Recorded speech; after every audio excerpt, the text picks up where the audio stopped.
Hi, we are from the University of Alberta Aerial Robotics Group, commonly known as UAARG. I'm Andrew Josie and I have 4 years of experience with UAVs. I've been on the airframe team for the 4 years and I will be airframe team lead for this competition. My name is Rajesh Augustine. I've also been with UAARG for the past 4 years. In that time, I've been working with the autopilot system as well as just manually piloting the plane. On the flight line, I will be the safety pilot. We'll now provide the introductions for all of our team members who will be attending this competition. Hello, my name is Jackie Gao. I have 2 years of UAV experience working with the airframe team. This year, I will be a part of the airframe support group. Hi, my name is Cindy Xiao, and I have 5 years of UAV experience with the imaging and software teams. This year, I'll be manning the imaging station on the flight line. Hello, my name is Sebastian Warner. I have 3 years of UAS experience working on the airframe, imaging, and autopilot teams. This year, I'll be manning the autopilot station on the flight line. Hello, my name is Dan Nguyen, and I have 2 years of UAV experience with the club on the airframe team. For the competition, I will be a member on the airframe support team. Hi, I'm Brian Hendrickson. I've had 3 years of experience with UASs, 1 year with airframe, and then 2 years as a safety officer. For this competition, I'll be the safety officer, making sure our team works safely and keeping track of our flight logs. To start off, we'll be providing a system overview of our UAV. For mechanical design, our airframe is from a modified EPP FPV airframe from an online retailer called Hobby King. It's a fixed-wing airframe that has a wingspan of 1.9 meters. It's primarily composed of 3D printed PLA plastic materials as well as expanded polypropylene foam and basswood additions. It's a modular design, so much of the airframe can be disassembled into multiple pieces with the tail coming off, the nose cone coming off, and the wings all being separable.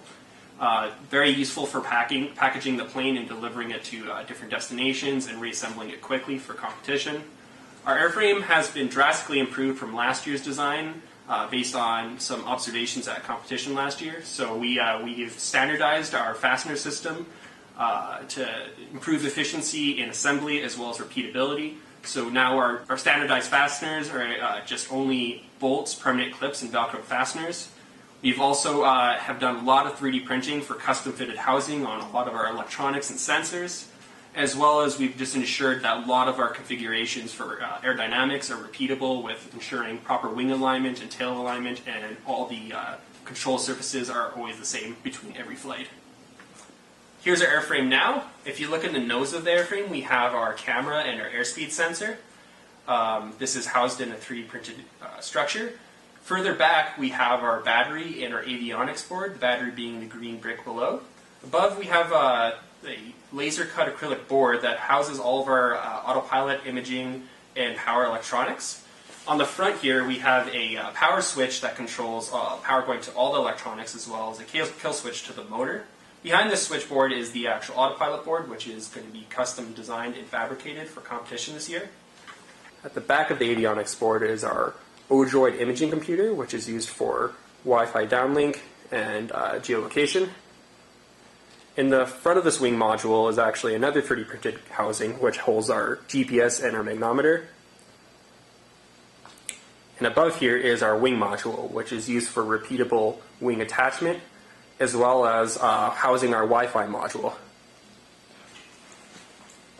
In our tail boom here, we have the wires going through the tube and back to our tail, which controls the servos for our elevator and our rudder. Onto our imaging system. Our imaging system consists of a camera connected to a Linux-based single-board PC. This computer is also connected to our autopilot via a serial link. Because of this, we capture images from the camera and then capture data from the autopilot and then correlate them together. These packets are then sent to a ground station via Wi-Fi. At the ground station, our user will then open up each of the images, and the ground station software will load in the data, and any point on the image can be clicked on and a location can be determined. So an individual will go through, find a target, click on it, and get the locations, give some descriptions of the target, the color, and the characteristics, and then save that target, and then that target will then be sent off to the interrupt server. Now, on to developmental testing. The first section, developmental testing, is the flight hours and the actual flights we've done with our UAV. At the filming of this FRR, we have done 220 minutes of flight time. 180 minutes of those flights have been manual piloting hours by me for the safety pilot requirement. We've done attempted 15 takeoffs, 14 of which have been successful. The single unsuccessful takeoff was due to was the first time we actually tried to do an autonomous takeoff. We tried takeoff, it didn't fully get off the ground, so we went back and changed a few variables, and from then on we were able to get 4 more successful autonomous takeoffs. We've done 4 fully autonomous flights. Each autonomous flight had a takeover at the end. 3 of them we were ready to land the airplane, so we took a manual takeover and did a landing. One of those manual takeovers, though, was due to a sensor failure. Our airspeed sensor failed. Since then, we have fixed that problem. On to waypoint accuracy. So as you can see in this map here, our UAV is attempting to do a rectangle around these endurance waypoints. It's not quite able to do the full rectangle. The reason being is due to high wind conditions, and that's just pushing the UAV around too much. It's really trying to do it, but this is going to be one of the challenges at competition, is that we're going to have difficulties actually meeting the waypoints due to if there are high winds. Hopefully when we do fly, it'll be fairly calm, and this might be something we need to look for next year in improving. Overall, our waypoint accuracy, we averaged it around 57 feet. So on to target identification accuracy. So for this test here, we have a single target on the ground, target A, and we've passed over this target 5 times. And as you can see the various different errors that we're experiencing each time we pass over the target. When we average all of these errors together, we're getting an accuracy around 70 feet. So hopefully during competition, when we do the search area, we will see targets multiple times. We'll be able to average the error to a minimum.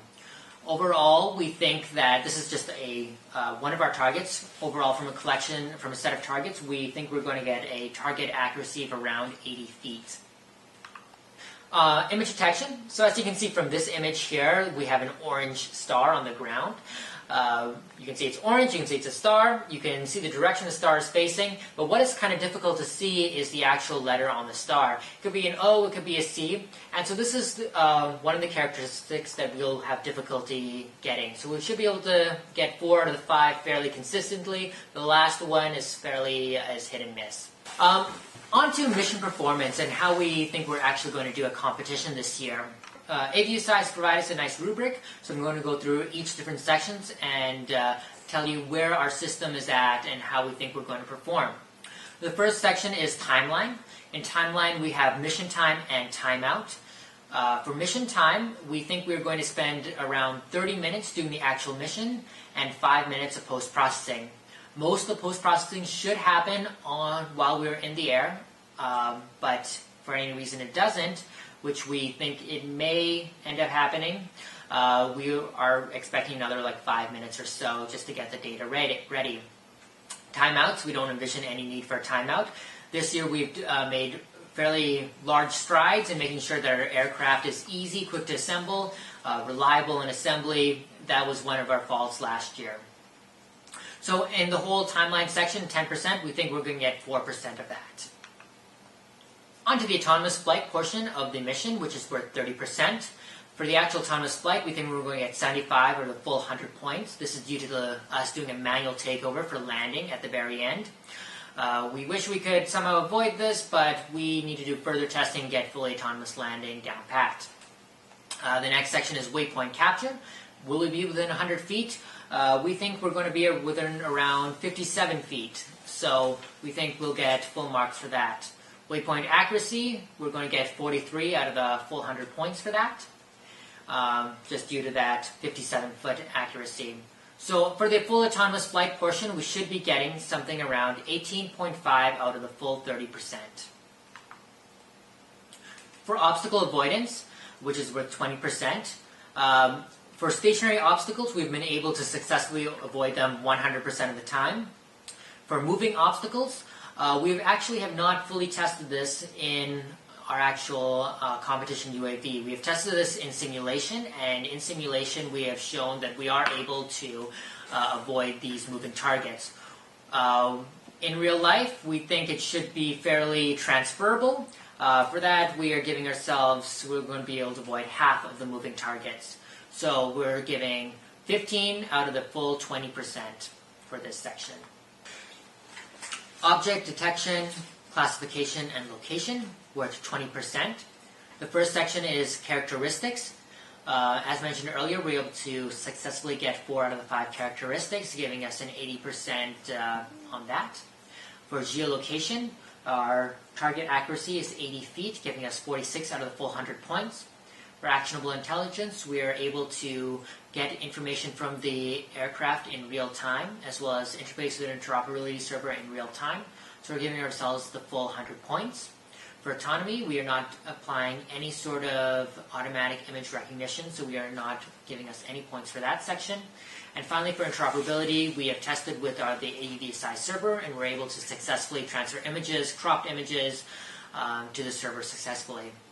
So for this section, we're giving ourselves 13 out of the full 20%. So for air delivery, which is weighed at 10%, we will not be attempting air delivery. Our small airframe can't handle it, so we'll be getting 0 of the 10%. So for operational excellence, which is also weighed at 10%, we believe we are operating very well, and we're very confident in our abilities. So we believe we will get the 100% for the 10%. So we take our battery safety and our chemical handling very seriously in our club. We have all of our crew members very well trained in the operation of doing everything properly. For our actual protocols, we have very well standardized flight protocols and procedures, as well as an emergency action plan, which is everyone is very familiar with. We have checklists for all of our teams, so we have autopilot checklists, flight checklists, as well as imaging checklists. These are filled out at every flight and reviewed later. All of our safety pilots meet the requirements for the Canadian aviation regulations, as well as we follow a command and control chain. So for our total performance, we provided a table that summarizes all the different categories. We've given ourselves a total performance of 60.5%. This is with taking a hit in our air delivery at 0%, as well as having a fairly average performance in our autonomous flight, as well as our object detection. This is fairly dependent overall on the weather conditions. So if it's windy, we will drop a bit on percentage. As well, if it's really calm weather, we will perform quite excellent. Thank you for your time and consideration. I'm Andrew Josie. I'm Ajay Shah.